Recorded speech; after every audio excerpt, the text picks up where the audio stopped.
Welcome to Microsoft Excel, getting started with web data queries. I'm Jason Bursack, a productivity trainer for IT Showcase at Microsoft.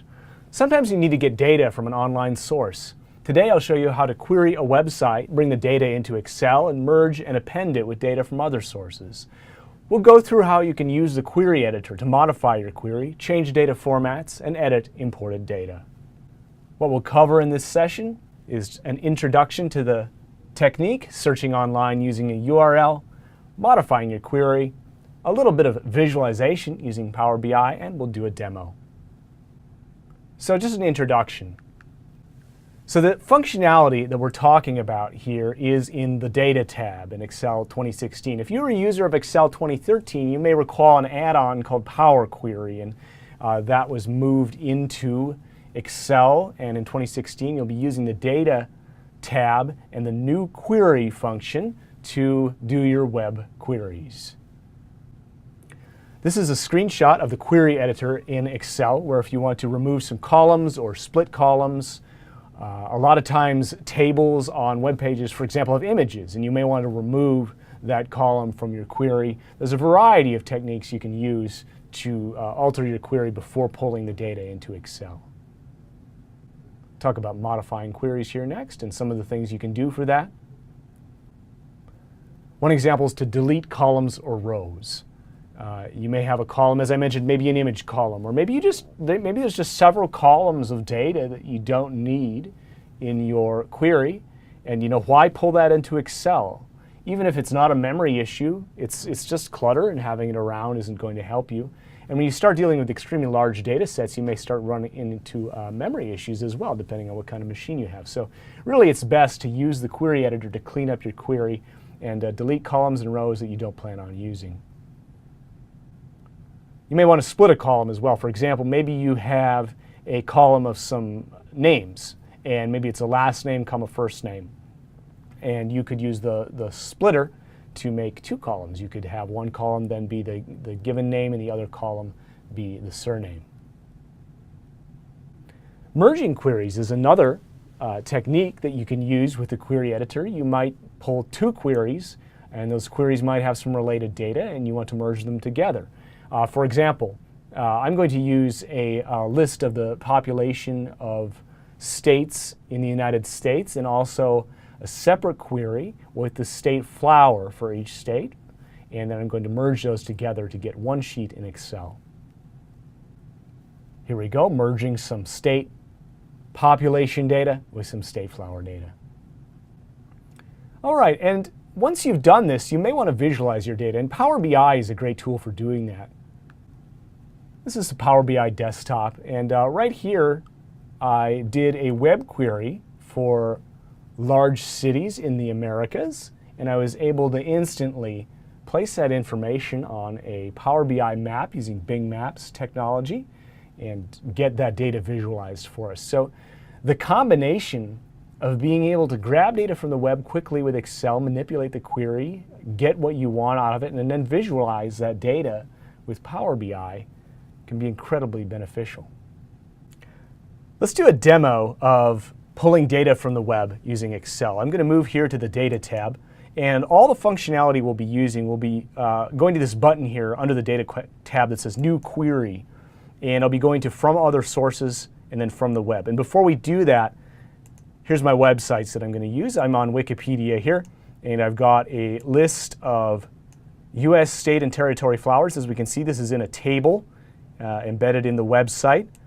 And right here, we've got several tables on this site too, and this is all population data here. So, if you were to just imagine, it'd be pretty messy to try to, manually copy all this data, right? So we're going to use this query function to really speed this up and make it work well for us. So I'm going to go New Query, and I'm going to drop down to From Other Sources, and then I'll move to From Web. And what that does is it's going to open up a box asking for a URL. So let's put in a URL. We'll start with the states and territories by population. We simply just copy the URL. Just did a Control-C there, Control-V into the URL blank. And here we go. And what this navigator does is it shows you the different potential you have as far as pulling in a table. Now this is not one we want. That looks promising. Maybe this is something we could use depending on what we're doing. This probably not, and this table 3, no. And I think what I'm going to do for this one is I'm going to use this table right here. So I want to edit this first. I don't simply want to just load this into Excel. I want to edit this query. So here we go. Click Edit, and we open up the query editor. And I'll just go ahead and refresh that. It's not a big deal. This looks like 2013 data, so it's not going to change in 5 days. But all I'm really concerned about here is the most recent population measurement that they have, which it looks like it's 2013. So what I'm going to do is simply highlight the state name, and then I'll control click. And you can do a control or a shift click here. Like if I wanted the first 6 columns, I can shift click. Likewise, control is for individual selections. So here we're going to individually select 2 columns, and I'm going to go to the Remove Columns button. And if I removed these columns, I would take out the ones I want, so let's not do that. Let's remove other columns. And let's shorten up this name for this query. Right now it's the whole name of the table. I'm just going to call it populations. Okay? All right, this looks good. Let's close and load this to Excel. And as you can see, it does drop in tabular format the population and the state name. Great. Okay. Let's do another one. Returning to my Data tab, new query from other sources from the web. Same thing as we did before. Back to my websites. And now I'm moving to this other Wikipedia page with this other table here. Notice we've got like an image column here in this table, something that really isn't going to be of much use to us in Excel. I'm going to Control-C, Control-V, and OK. And here we go. Once again, we open up the navigator and we select what table we want. Yeah, definitely not that one. Maybe this one. No. OK, this is obviously the one we want. This is that table we were looking at. OK, yeah, I scroll through. Here's that image column that I don't want. It's called Table 0. That's a problem. We'll fix it. We'll just go edit the query. And let's start fixing this. I'm going to say I definitely don't care about this blank image column. I don't care about the year either. So I'm just going to select these 2. Get rid of them. And then I want to change this. I'm going to call this flowers. All right, this looks good. Let's go ahead and close and load and bring that into Excel. But what if I want this all on the same sheet? Now, I could do the manual work. I could just manually move this stuff over to the other sheet. But let's merge the queries instead. And by the way, you can get a highlight of the query using this functionality here. I just simply hover over it, and it'll show me a highlight. I'm going to right-click. I've got my 2 queries saved. And I'm going to select Merge. I'm going to merge my population data and my flower data. So here we go, populations and flowers. Pick the other table. Now we need to choose our join kind. If you have studied databases before, you're aware there are different types of join. But even if you haven't, it's not all that complex. They do explain what exactly they mean here by left outer join, right outer join, full outer join, inner join. And in this case, I want to use an inner join because what I want to do is create a table that has the state name, the population data, and the state flower names, okay? So I only want the matching stuff. And this is basically giving Excel permission to throw out the stuff that isn't matching. And of course, the column that matches is the state column. And it'll tell me I'm only matching 55 out of 71. That's fine. As I said, if I don't have population and flower data for all of them, we'll just get rid of them. In some states, by the way, if you're wondering why there's 55, some states have multiple flowers. And here we go. We've got a state. We've got a new column. And let's not repeat the state name. We don't need to do that. I want the common name in. Let's use a scientific name too. Why not? Click OK. And then these names look a little messy. Let's go ahead and rename those columns so they look better. Oh, I got to select only one at a time to rename. There we go. Common flower name. Here we go, and then we'll go scientific.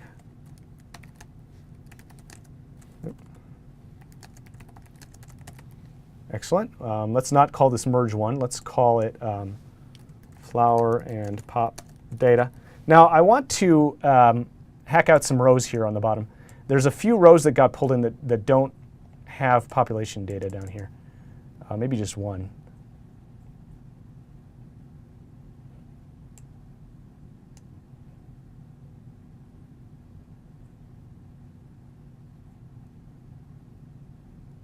Let's do a sort. Or I can remove empty. Let's just do that.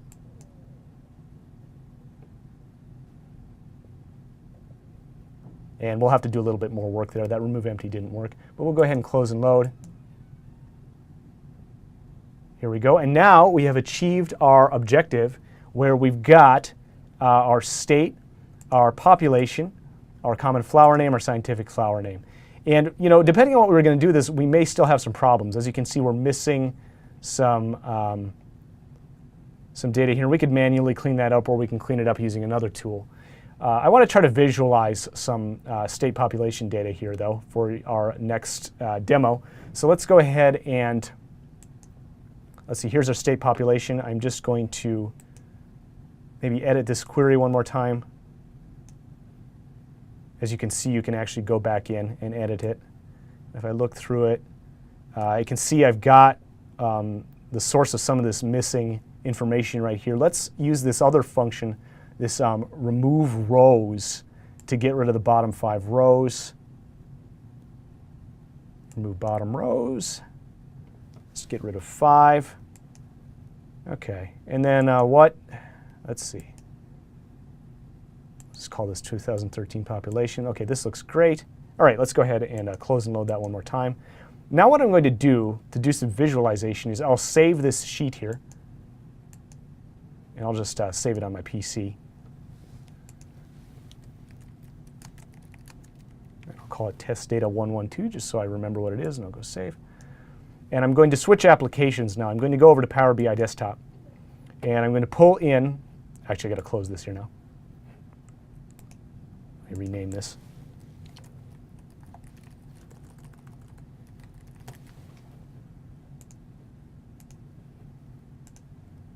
All right, now I'm going to pull in this data with the get data function. And we'll go over here to our test data 112.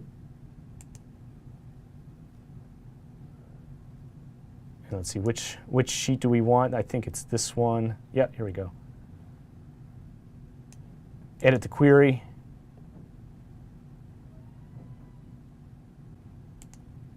There we go. And I want to make sure this is looks good here. Looks good, I think. Okay. Let's close and apply. And then look how fast we can visualize this data. I'm just going to drag it onto the canvas. And this can be a visualization. It actually has the summation of all the populations right here. That's what this really big one is. And then some zones, and then each of these are a state. But let's be really fun, and we'll select a map. So now I get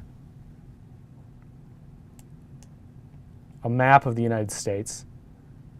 And if I hover over a state, I get its population.